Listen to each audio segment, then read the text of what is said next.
Hello, I'm Dr. Thomas Schuler, Chairman of the Medical and Scientific Board of the National Spine Health Foundation. We're interviewing the top spine specialists around the nation to find out what you can do to overcome your back problem or your neck problem. I'd like to welcome you to Spine Talk Cities 2020. One of the things that we'd like to talk about is minimally invasive surgery, and obviously this means a lot of things to different people. And so what I'd like you to do is just comment on what minimally invasive surgery means to you, what it should mean to the public. People should think of minimally invasive surgery as trying to attain everything we can attain with classic surgical techniques, but doing it with less destruction of normal tissues and normal anatomy for people. And if we can do that, we can often get them back out of the hospital quicker, sometimes the same day, and back to doing the things they love to do much quicker. But it has to be able to achieve the same goals with less risk, or at least the same risk, if not less risk, than our open historical procedures that are then the gold standard that we're changing from. Minimally invasive surgery, very simply put, is making smaller incisions, but still doing the same surgery that we would do if we did it in an open fashion. Minimally invasive means minimal damage to the normal tissues. And certainly when I think back 30 years ago, when I first started in this field, we used to make very large incisions, and now our incisions are smaller and smaller. We've learned newer techniques, and yes, some of them are Band-Aid techniques. Person out there should not be fooled that just because it's minimally invasive doesn't mean it's better. We're still doing the same operation. It's just that we are not violating the normal tissue planes. We're trying to preserve the normal anatomy and allow that patient to recover faster. But ultimately, we're doing exactly the same operation. It's just that now many of these operations can be performed on an outpatient basis. So it's not necessarily the size of the incision, it's the tissue damage that we're avoiding when we do minimally invasive surgery. And for example, I do a lot of lumbar disc replacement, and we make a minimally invasive incision in the front of the stomach. And when I describe it to my patients, like anybody out there, I say we make an incision in the front of your stomach and we dissect inside the abdominal wall. It sounds like we're doing a lot of damage, but we're just following normal tissue planes. So that's minimally invasive. But now we do minimally invasive fusions in the lumbar spine, and patients go home the same day. So the advancements are tremendous, but I would just warn the people out there to not be lulled by websites where they're a doctor professing that he has the best minimally invasive technique, because there's a lot of stuff out there that just is not true. Minimally invasive surgery and techniques are ways that surgeons can minimize both the incisions and minimize the tissue handling and injury that happens during any kind of surgery. As you imagine with spine surgery, it is a structural problem a lot of the times. And so that does require opening up the body and opening up for surgery. But over the years and decades, as surgeons have advanced through both techniques and technologies, there are now safer, better, faster ways to do the same thing through smaller incisions, smaller surgeries, and different techniques to still accomplish the same goal of getting you better, but minimizing the risk and accelerating the recovery. And I think for me, that really is what minimally invasive surgery is. From my perspective, it's really any sort of technique that minimizes soft tissue damage and entry into the spine. So most of our procedures are aimed at accomplishing a few goals, and one is neural decompression, the other is potentially fusion. And in my opinion, minimally invasive techniques are techniques that accomplish those same goals, but less soft tissue disruption. Right. So, I think the majority of us strive to introduce these techniques in our practice and apply them to patients and offer them to patients because we feel that we get as good, if not better, outcome.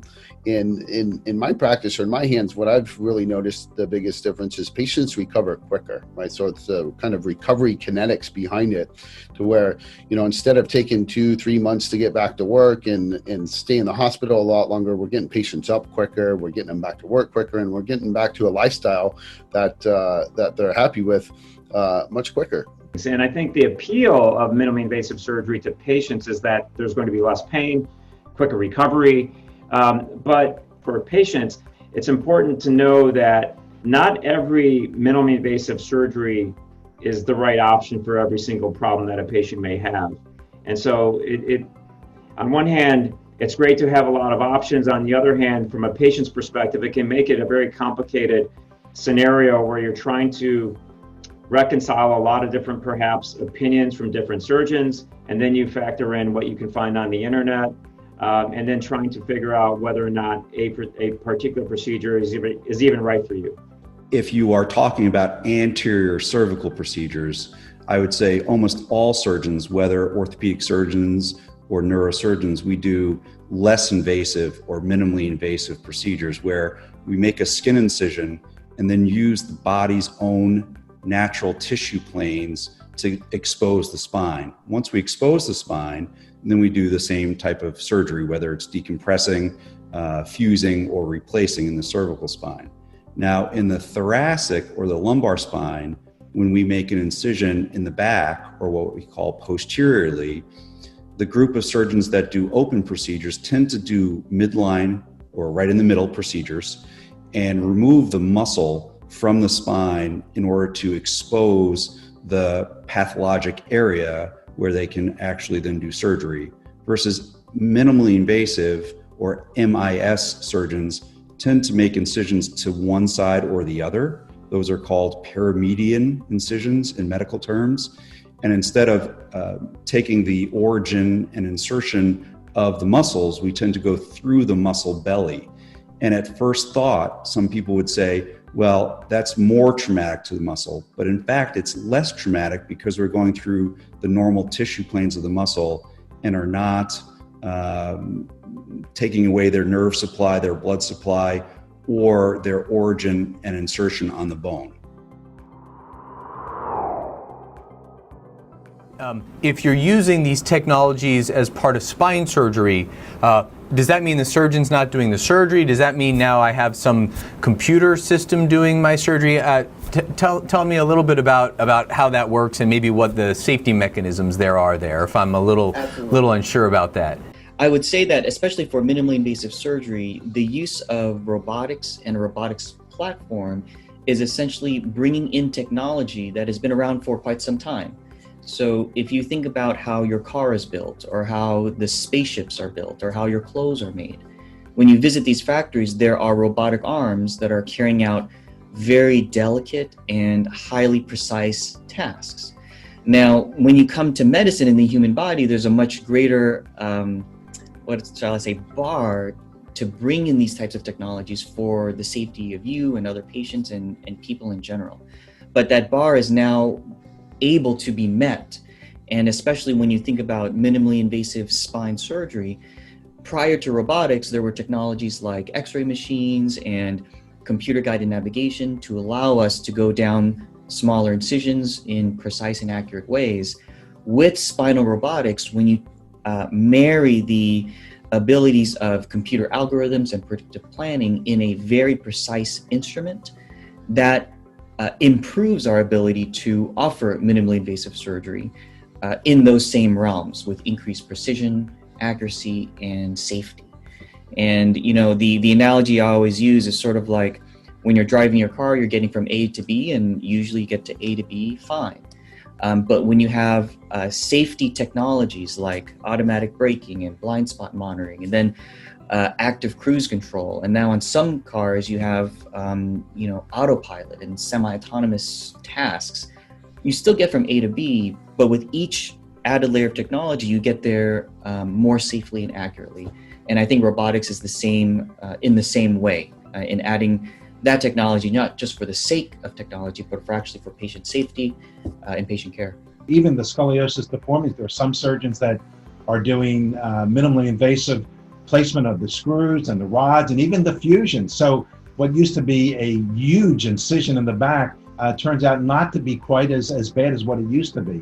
And the trend is going to continue. And I think the trend for minimally invasive with robotics and with navigation, robotics meaning that you'll still have a surgeon in the room, but you'll have the assistance of these very, very stable arms. And maybe someday the surgeon will sit behind a control panel and do the minimally invasive surgery, because we'll have better optics, we'll have better visualization, and all these things are coming down the line. So it's very, very exciting. So when we talk about spinal robotics, it's helpful to think of it as an assistive technology. So your surgeon is still there, your surgeon is controlling everything in the room. The robotic arm is another very sophisticated tool. So the two analogies I can think of is, instead of using a screwdriver, your surgeon is using either a power drill or a robotic drill. Another analogy is, say, a pilot in an airplane. So instead of flying a Cessna, right, where they're actively doing everything, say pilots that are flying your Boeing, 767s. So the pilot is still there. The pilot is aware of everything, but there are all these assistive technologies that allow the pilot to get you to where you're going. Spinal robotics is no different. It's special because you actually have an arm, so it's not just more computerized software. It's not just more this nebulous technology. The technology is actually wrapped up in a special tool, but your surgeon is still controlling everything, making all of the decisions, and needless to say, there the entire time. What does the future hold? And you hear so many stories about somebody who had a spine surgery and it didn't do what they had hoped it would, or they had a spine surgery and then they needed to have another spine surgery sometime down the road. What do you counsel patients when they're asking these kind of questions about now and the future, and how do you help them to understand and deal with some of these fears that are so natural? Yes, if you wait 2 to 5 years, there will probably be better technologies that may make things a little bit more safe, a little bit faster, your incisions are smaller. But if you wait that amount of time, that's 2 to 5 years of your life that you're losing, that you could actually recover from surgery and then gain your life back. So the movement of technology is always to make things better, but by no means is what we have poor. What we have is excellent today. The only sense in waiting is if you want to hold off on surgery, which is very reasonable, or if you're happy with your life as it is and you don't want surgery, which is perfectly fine too.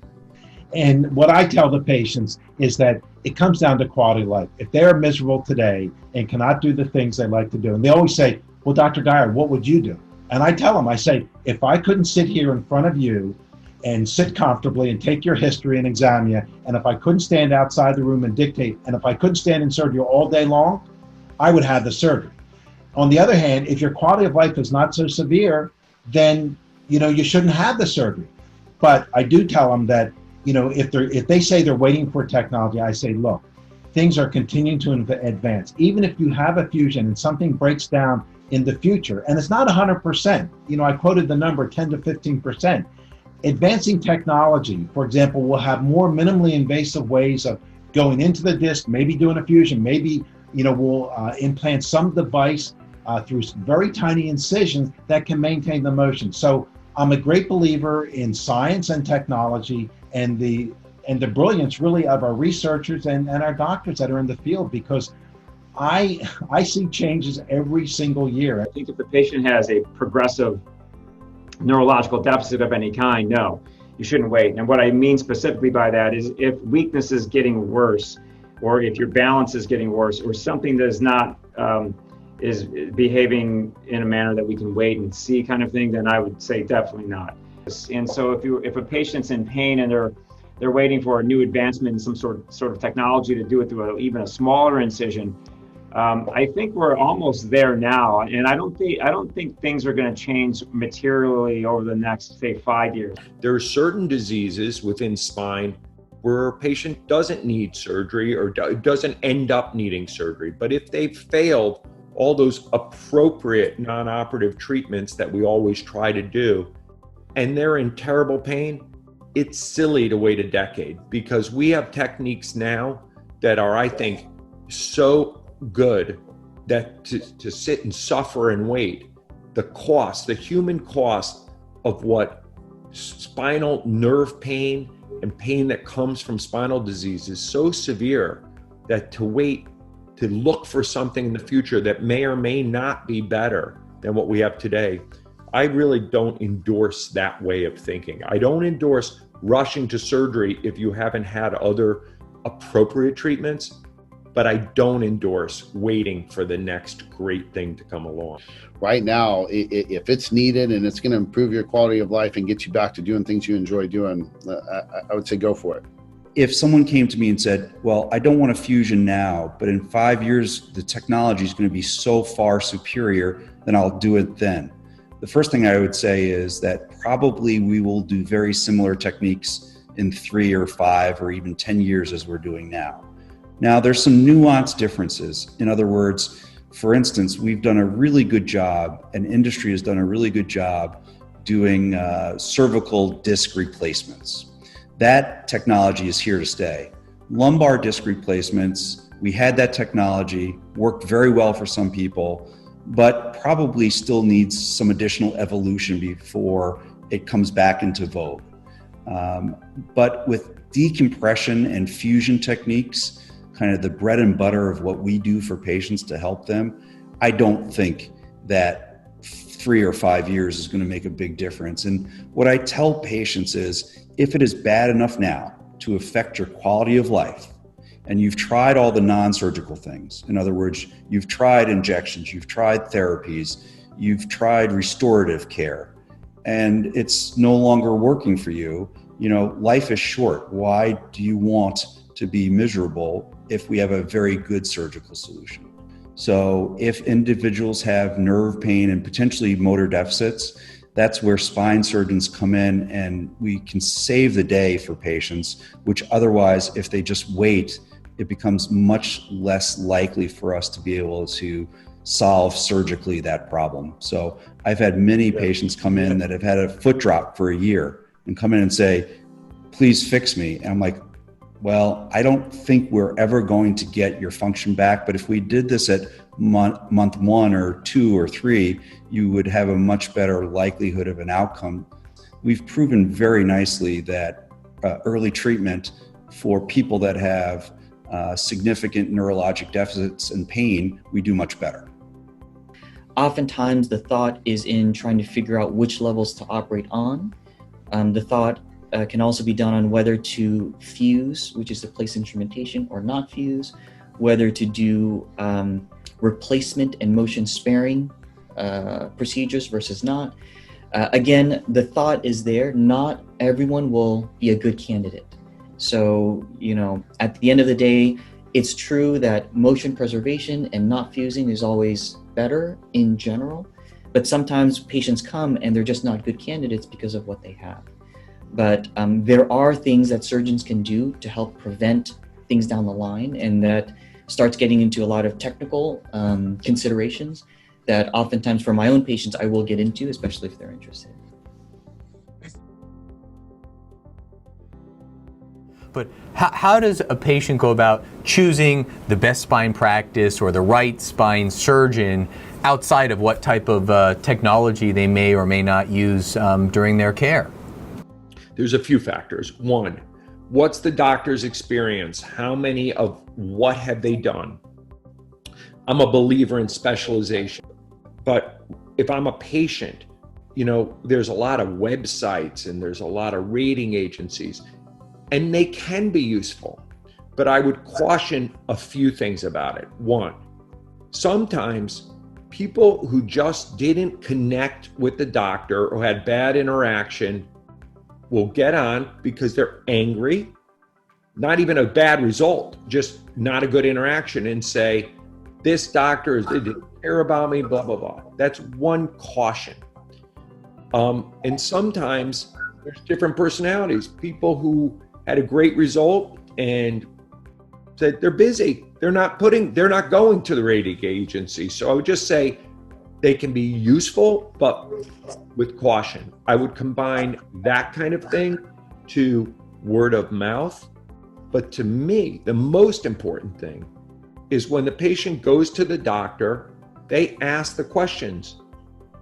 How many of these have you done? If I was your wife, mother, brother, sister, what would you do? What would you tell me to do? Please look me in the eye and tell me what I should do, given feeling like that. And three, are they comfortable with that surgeon? You know, I think your surgeon that you're looking for needs to have several qualities. One, they need to be technically good, which is very hard to vet sometimes from a patient perspective, right? They need to have good bedside manner and make sure you're comfortable and be able to answer appropriate questions. Probably one of the first few things that you can do is, again, sort of check online. That's sort of a very large resource for everybody. I would say when you look up your surgeon online, there will be good things about most people, which is a good thing.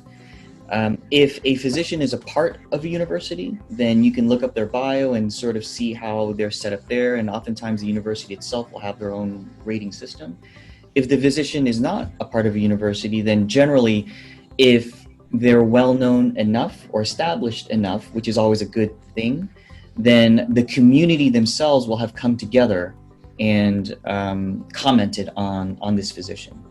I would say that although it's not 100%, especially for folks who are newer, if you don't find anything, that doesn't necessarily mean a bad thing, but it probably won't allay any fears or anxieties that you have, unfortunately. Out of habit, most people just try not to look for the bad things, obviously lawsuits or, the real red flags.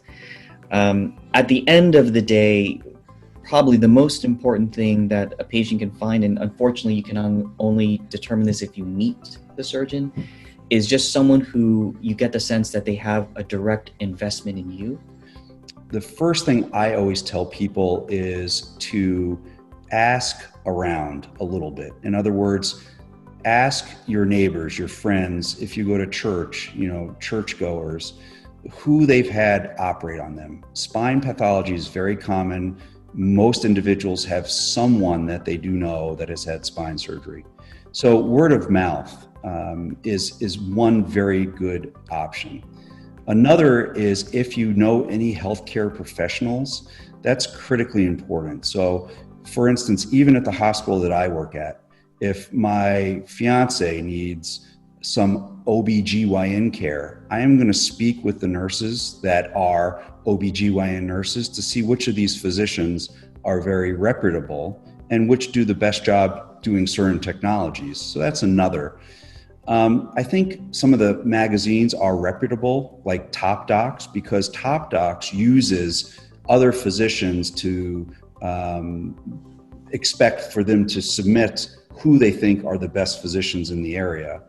I would always be a little wary of getting most of your information from the internet in terms of places like, and I don't mean to insult anyone, but Health Grades, because many of those are patient-based platforms. In other words, you could maybe not come across as the nicest surgeon or have long wait times, and you could get detrimental grades on some of these websites versus you are a very competent surgeon. So just use multiple resources in determining who is the best. One other thing is, don't necessarily as a patient think that the chief of the university hospital is the best surgeon or someone that has the most publications. Don't necessarily run to the university setting or to someone that's written the most articles on a certain technique. Doesn't mean they're the best, because peer-reviewed does not mean surgeon,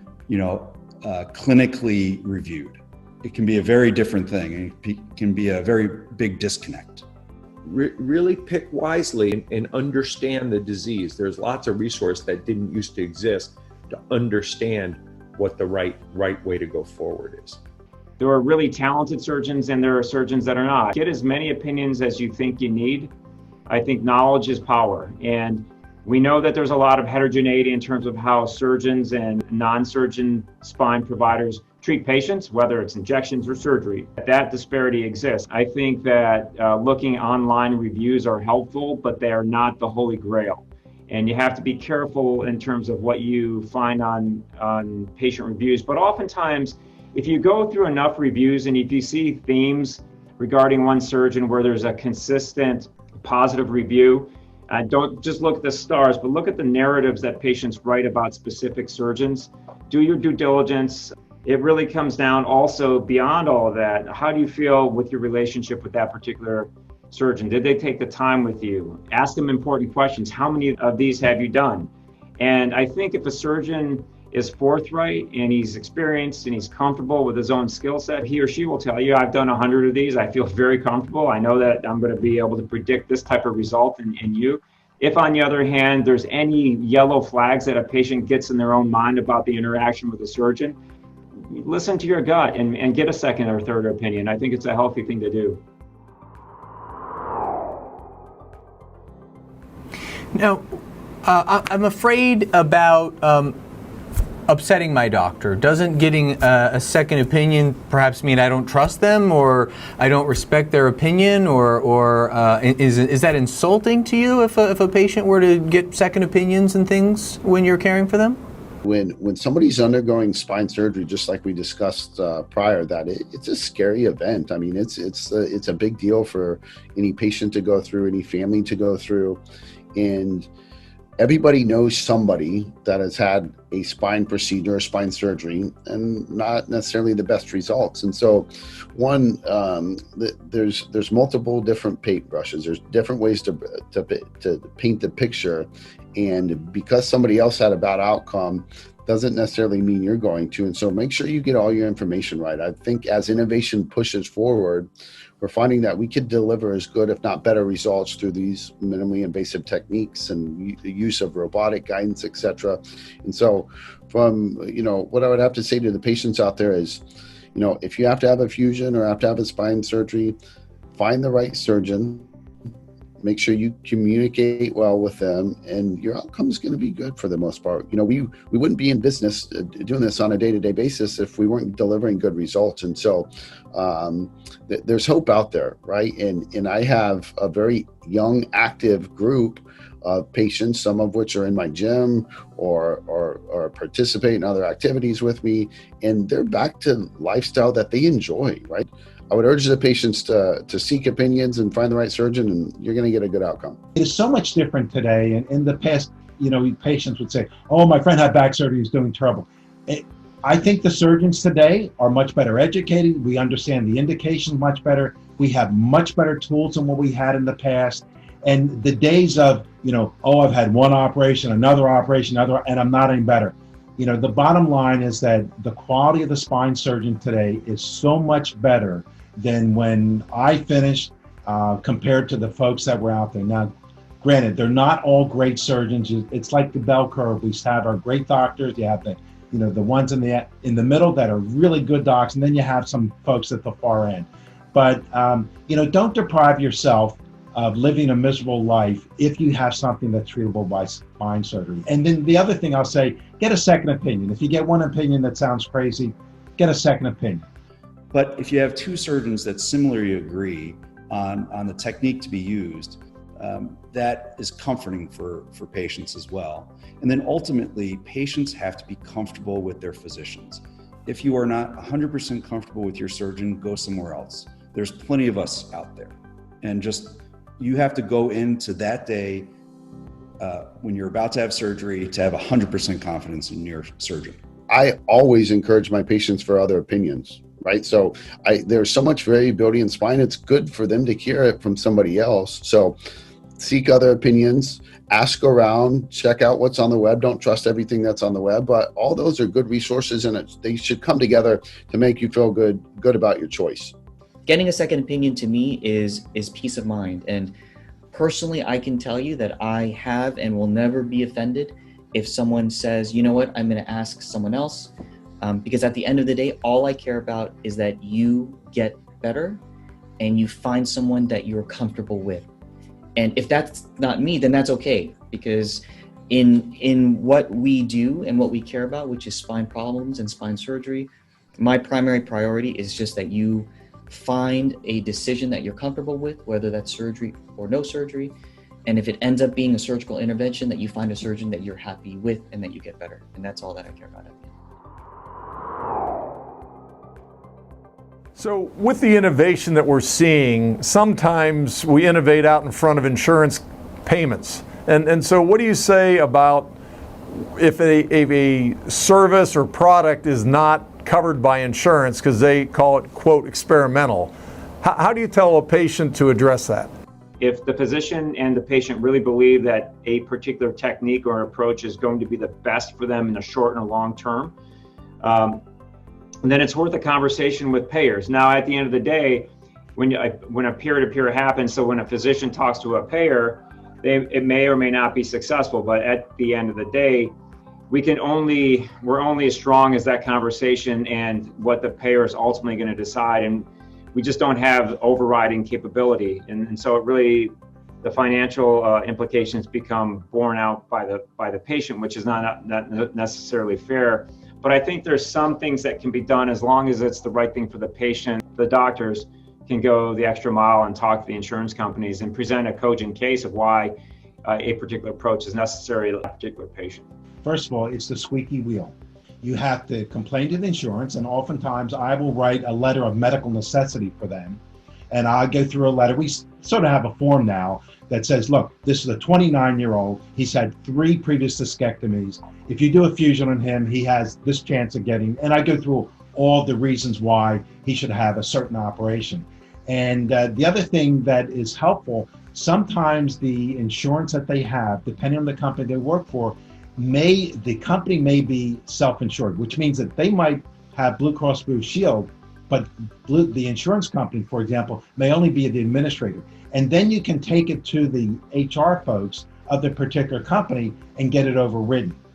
So we tell them to, be the squeaky wheel. We'll write the letters. If they're self-insured, we have a good chance of getting the surgery approved, because if you just have to convince, the HR folks that this employee's best option is for this operation. And the other thing, sometimes it is absolutely ridiculous. Like recently, I had a patient that was told, I think a cervical disc was experimental, disc replacement that is. And I said, that is absolutely ridiculous. I said, you need to call them up right now. You need to call your senator or your representative. You need to write a letter to the insurance commissioner, and you can tell the insurance company you're doing that, and I assure you that they will approve it. So that's some of our strategy. It's frustrating. And then sometimes they just won't pay for it, and then the patient gets stuck paying out of pocket. And a lot of them can, and a lot of them can't. And then they have to decide if that's what they want to do. My goodness, if something's good enough to get FDA approval, which you and I both know is a pretty high hurdle, the highest hurdle in the world, it should be good enough for an insurance company to pay for the patient. That to me is the most irking thing, that the patient's paid money to be able to get care and then can't get it. So the advice is really advocate.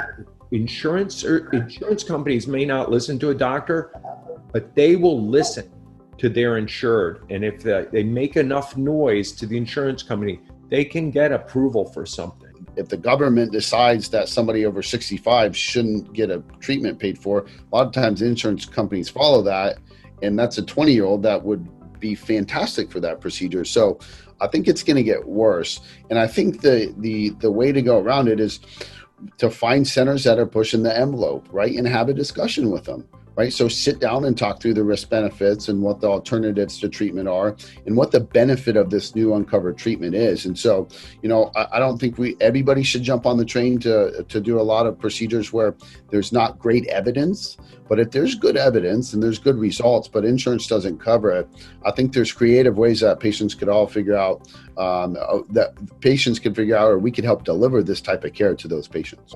Just because it is not FDA approved does not mean it's not experimental. And so we've gone to the insurance companies and really pushed very hard to get many of these technologies, which they thought were fringe technologies, but they're not. They're actually tried and true technologies that we use all the time. So for the most part, with a really good dialogue with insurance companies, you can educate them and you can get things covered. Now, there are still cases that they're completely resistant on.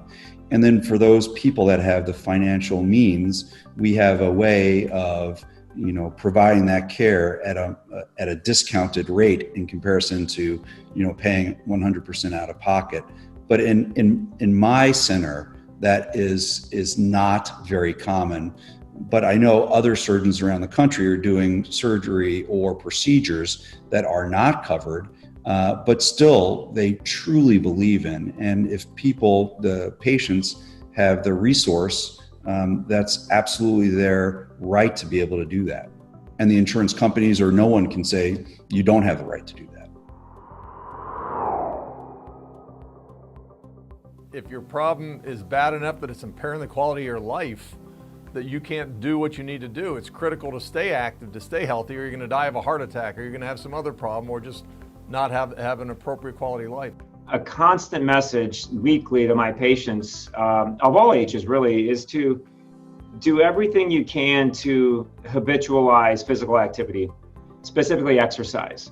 You know, we all have our habits. I have my own. I like my coffee. I'll spend 10 minutes a day making it in the morning and enjoying it. But I also like exercise. And I'm a very strong believer that exercise is important, and specifically exercises that work at the core, the abdomen, the back. Stretching the legs is incredibly important.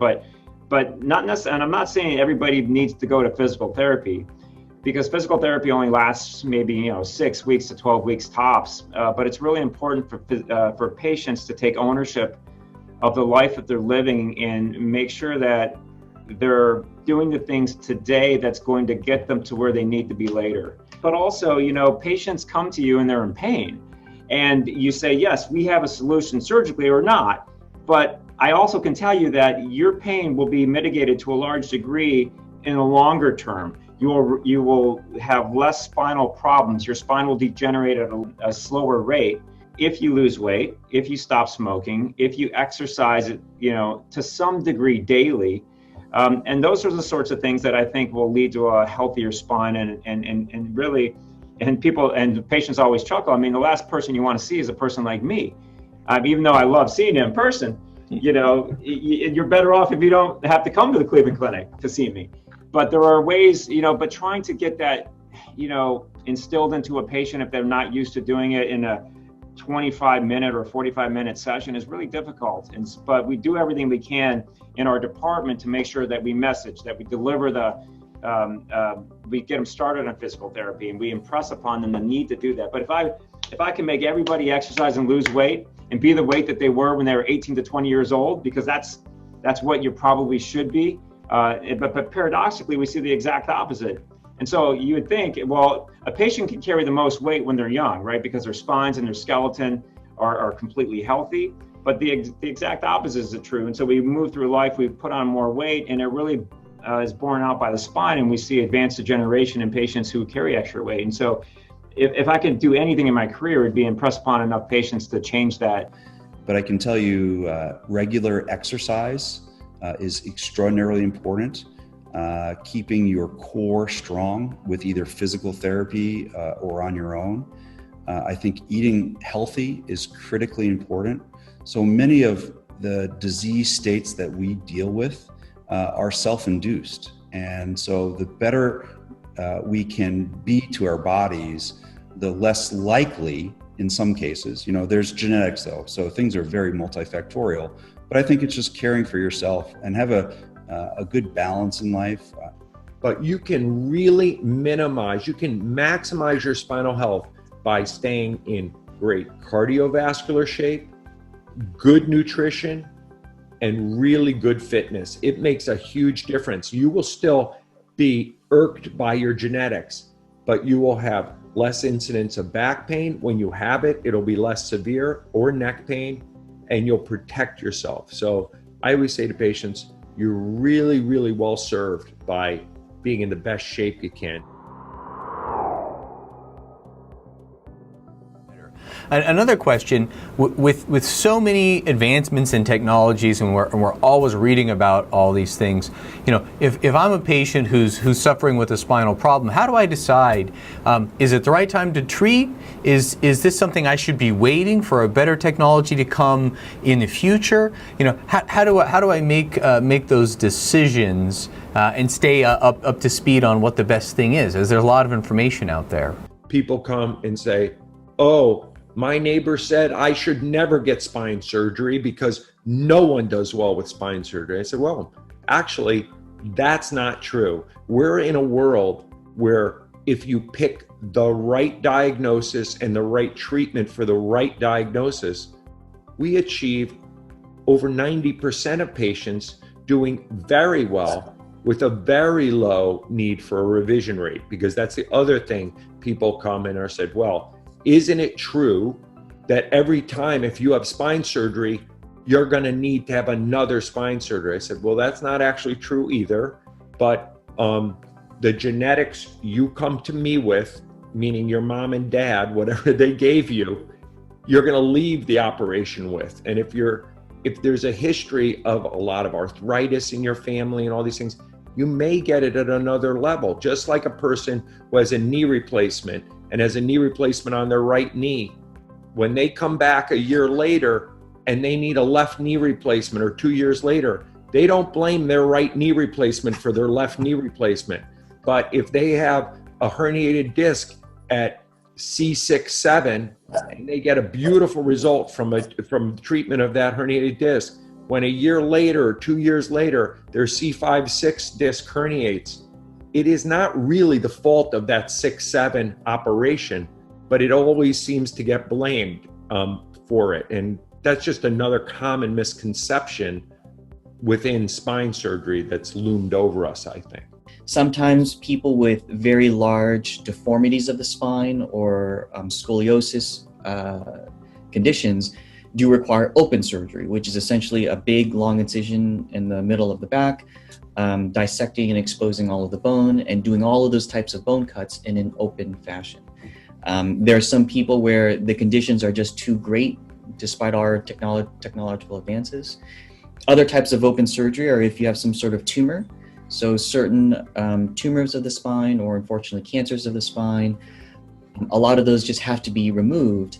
And although minimally invasive techniques have allowed some of those to be treated through smaller incisions, at the end of the day, if the goal is to get the tumor out, then sometimes an open surgery is just the best overall for the patient. If the surgeon feels that a fusion is appropriate because the spine is unstable or there's a lot of degeneration, that's when we consider doing fusions. And so there's various techniques of making an incision in the front and doing this procedure called a retroperitoneal exposure. But then there's laterally based procedures, and then there's posteriorly based procedures. But one of the reasons why you take the disc out itself is that increases your overall surface area to do a fusion. In other words, to get that segment solid. But then also the advantage of doing this technique, which is called a transforaminal lumbar interbody fusion, is you can restore the height of the disc to its normal non-degenerative height. You can also reduce a slip called a spondylolisthesis. So there's various reasons why we do that technique. And most surgeons now are doing T-lifts very, very commonly because they are kind of, I believe, the workhorse of treating many conditions in the lumbar spine. When there was trauma in the cervical spine, when I trained with Henry Bowman, we just had wires. Well, now you have pedicle screws, you have translaminar screws, you have facet screws. And for the public, these are just different structures of the back of the spine, but it allows us to put screws into these different elements to hold the bones together while they heal. Whereas before, we used to put patients in a halo, which is a metal ring around their head with pins in the front and the back. Now, we can take the most complex fractures, we can limit the number of areas that we fuse. For example, in some of the fractures, we would have to fuse from the back of the skull down to the mid portion of the cervical spine. And that is a very debilitating fusion because you lose your rotation and a lot of bending up and down. Now, with these special techniques, we can just fuse, for example, the upper two segments together rather than doing from the skull down to, say, the C3 level. So tremendous advances in the internal fixation and stabilization of the spine, again, which all translates to minimally invasive surgery and less destruction of the normal tissues. Say someone has a herniated disc and needs a surgery, and they've already had a surgery for it. So they herniated their disc, they have leg pain, someone did a microdiscectomy, removed the disc, and they felt great for 6 months. And now they're coming back in and the disc has come out again.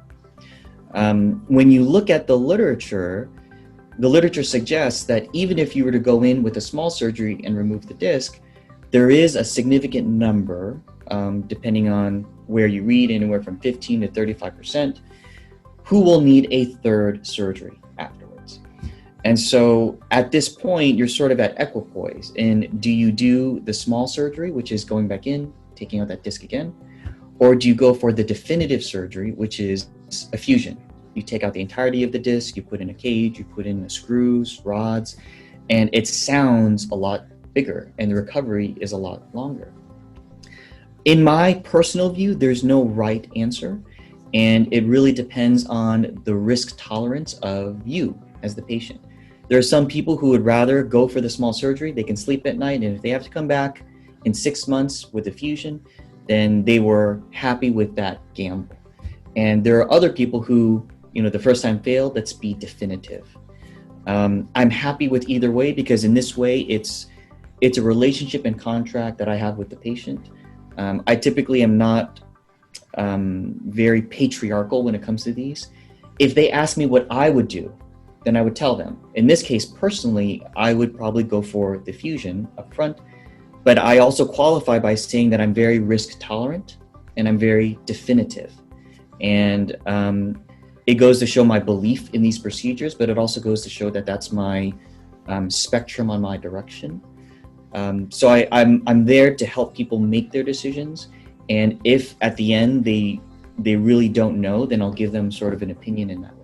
So if you have a herniated disc and you get leg pain, that's typically where you present to, say, your primary doctor or your ER and are told that you likely have a herniated disc. If you get an MRI, you can get confirmation. But the pathway for a herniated disc, the condition is not dangerous, right? It's painful for sure, because it's nerve pain, but it's not dangerous. The spine isn't going to fall apart. The majority of the time, the nerves are fine. And so in the majority of cases, there's time to pursue anything that can relieve the pain. A lot of the times it's the pressure, and a lot more of the times it's just the irritation and inflammation of the nerves themselves. So that's why a lot of the initial non-surgical treatments, such as therapy, massage, traction, chiropractic manipulation, all of those things aim to increase the flexibility of the spine, reduce the irritation and inflammation to make you feel better. And if you feel better, that's all that matters. When you get into things like injections and surgery, that's where things haven't worked. And thankfully, that is a smaller percentage of the population. So, chances are, if you're looking at this video, if you're looking at it online, over 9 out of 10 times, you will be fine. But for that 1 out of 10, less than 1 out of 10, this is where a lot of the information becomes more pertinent, especially if you're talking about surgery. Doing a less invasive procedure, particularly through a tube, whether you're going to add a fusion to it or not, it really relies on being able to see normal anatomy and navigating off of that normal anatomy during surgery with what you're seeing and what you're feeling on the spine. And when there's a lot of scar tissue, it becomes a little bit more problematic. But for simple things of the spine that cause potentially big problems for a patient, for example, foraminal stenosis, which is a pinched nerve in the lumbar spine, oftentimes that can be treated very successfully through a small incision, whether it's through an endoscope, which is a fantastic option for many patients at levels above L5S1, so L2, 3, 3, 4, 4, 5 are pretty good options if a patient's got a nerve pinched as it exits the spinal column. On the other hand, less invasive options are pretty good for focal, meaning 1, maybe or 2 level spinal stenosis, which is causing unilateral or left or right sided symptoms, and certain cases of 1 or 2 level stenosis, which is causing bilateral or both sides being involved in terms of the pain, can be treated through a less invasive option. But when you're talking about big deformity surgery or tumor surgery or infection, those sorts of things should be treated with a traditional open approach. Many surgeons say they're minimally invasive, but they're also minimally effective. In other words, they're not treating the pathology just like you and I would do with an open procedure. I can tell you, when I do a minimally invasive procedure, I expect the exact same surgical outcome at the time of completion of the surgery. In other words, get the job done, right? if they have a disc problem, address the disc problem. If they have a degenerative process where they need a fusion, address that. So it should look exactly the same radiographically when you're done. The real only difference is that they have less of a surgical trauma, which then leads at least potentially to better outcomes, less blood loss, less infection risk, those type of things. I'm at a training center, so I've been training residents and fellows, more recently fellows, for the last 20 years. And I can tell you that that is what I teach all of the fellows. If you do not think as a surgeon you can do equally as good of a job doing it MIS or minimally invasive, you should not be doing minimally invasive surgery. There's been a lot of research, comparative research, where they studied patients who've had a less invasive approach and compared them to in the same study to a different patient population that had a traditional approach. So we call that a comparative study. And they've done it for decompression surgery, and they've done it for fusion surgery, for 1 and 2 level fusion surgery. And what the results show that for decompression surgery and for fusion surgery, the results in the short term appear to be in favor of a less invasive option. But in a longer term, when we look at the things that are meaningful and how we measure those, and we use patient-reported outcomes. So those are the tablets and those are the questionnaires that patients fill out before and after their procedure at various time points after the surgery. And so, but in the long term, most, not all, but most of the studies demonstrate that there's no definable difference in terms of how a patient is perceiving their outcomes. So that would say that despite the apparent short-term benefit, again, less narcotics, shorter hospital stay, et cetera, in the short term, those differences are not as obvious. They don't exist at 1 year or 2 years. But for the most part, at least in adult deformity, at least large deformities, I think there's still a substantial role for open surgery, so maximally invasive type surgery.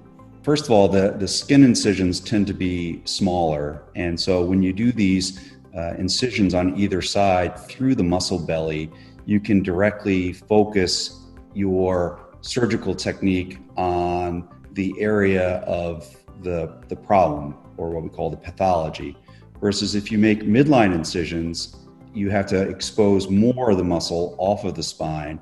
And when you retract that muscle from the spine, it does not have its adequate blood supply for a period of time. So blood supply is very, very critical to muscle health. So if you lose blood supply for 2 or 3 hours, it tends to not recover as well. And we've done many studies looking at post-operative MRIs, which is probably one of the easiest ways of looking at the health of muscles.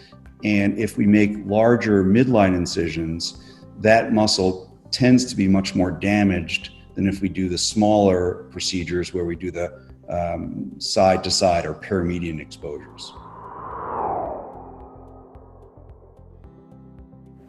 We've come light years in the past 2 decades. Spinal healthcare was horribly archaic, which is why so many people had fear and still have fear. Today it's inappropriate. And in fact, what we know from the research that's out there is that the quality of people's lives has improved more from spinal surgery than it is actually from hip replacement or knee replacement surgery, which everybody accepts as a game changer. And so we know that it works. We know the technology has evolved so much and is so powerful that if you have a problem that, as you said, you can't live with or can't have the quality of life, then the technology today is amazing. But if you can live with it and you can exercise out of it, then waiting 5-10 years is always desirable, assuming you're not having a nerve problem or a way that impairs the quality of your life so that you have a heart attack because you can't exercise. And so, I mean, that's kind of how I look at it. How can we do better? How can we do better for the patients? Started leading to ways that we could apply the techniques we were doing open to less invasive. And then, once we started doing things through tubes and ports and scopes, we needed ways to make sure that if we had to do a fusion, we could get the fusion to heal. So we needed biological things. We needed an increase in accuracy. It led to the development of navigation, of robots. which allow all these things to come together so that we can do things without cutting the skin wide open. We can achieve accuracy in placing the instruments we need to place or doing the work we need to do at the right place at the right time, and getting patients better quicker because of all those things and having less complications, less infection, less nerve problems, less revision surgery potentially. I've worked for a long time back starting in Philadelphia and now on basic science research to understand that genetics of what programs somebody's disc to degenerate and could we reverse that genetics. And I really feel like we're getting closer. We have mouse models of aging and are really starting to understand what causes the discs, the molecular basis of that degeneration. And we have some experience, albeit in mice, where we can reverse that degeneration. But there's two parts of it. The genetics that cause the degeneration, and everybody as they age, almost without fail, if we look at it, and you look at MRIs and everything, everybody's discs will degenerate. Just like their hair will turn gray or they'll become bald. As a part of aging, everybody's discs will degenerate. But interestingly, not every one of those degenerated discs will be painful. But sometimes, as you and I know, they're horrifically painful. And that part we don't understand. Which discs will degenerate and become painful? And if we could really unlock that and predict that and block it, that if we can both not only predict which discs are going to degenerate, but degenerate and become painful and stop it, game over. I mean, it'll put us surgeons potentially out of business, but it would be for a great cause. I think the next big advancement that'll really catapult our ability to treat different pathologies in an even more minimally invasive manner would probably be a discovery in biologics, that will allow us to achieve fusion more predictably with less of a surgery. We have certain biologics that that's one of the things that we've really evolved over the past, 20 years, in what we can apply to the spine to get it to fuse. But I think there will be some other things, not just in the world or the realm of fusion, in terms of what we can use from a biological perspective, but what else can we achieve for disc regeneration? Whether or not that's going to be in my lifetime or my career time, I'm not sure. But I think in the 20-year time frame or so, we'll probably see some biological scaffolds and biologics that can be used to prevent disc degeneration, which is one of the culprits in pathologies of the spine. If you had a bad hip and you went into an orthopedic surgeon today, they would not say, well, your choice is we can fuse your hip or we could do a hip replacement. So I use the same analogy for the neck as well as in the lumbar spine. Now, obviously, these structures are much more complex, and there are certain indications, which means you're a good candidate, and contraindications, which means you might have some anatomic abnormalities. You might have something that says you're not a good candidate. But if you are a good candidate, it makes sense to do something that will restore the normal function to the spine. And there have been good long-term studies, especially in the cervical spine, 10 years out now, that show that if you have a fusion, you have a 10 to 15% chance of needing a fusion at another level. Whereas if you have an artificial disc, and we're talking mainly in the neck, it's about 3 to 5% chance. The same thing occurs in the lumbar spine.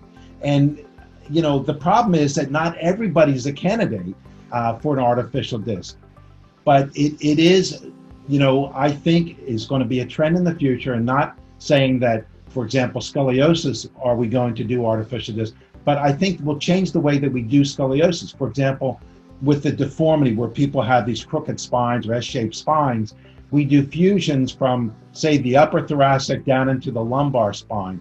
And what happens is, as the patient gets older, they have problems at the level below. So I think whether it'll be a flexible rod or some type of motion preservation, gradually we're going to get there. And, think about it. What we're trying to do is restore motion back. We're trying to let the patient have a more normal spine rather than to do a destructive operation. And I'm not saying that fusions are destructive, but in a way, we're taking away function in a bad segment that needs to be fixed. But if there's a way that they can have motion with an artificial disc, it's better for them. Please consider giving to the foundation to help support this education and to carry this message of hope to all of those across America. Spine Talks is a program produced by the National Spine Health Foundation. For more information or to make a donation, visit spinehealth.org.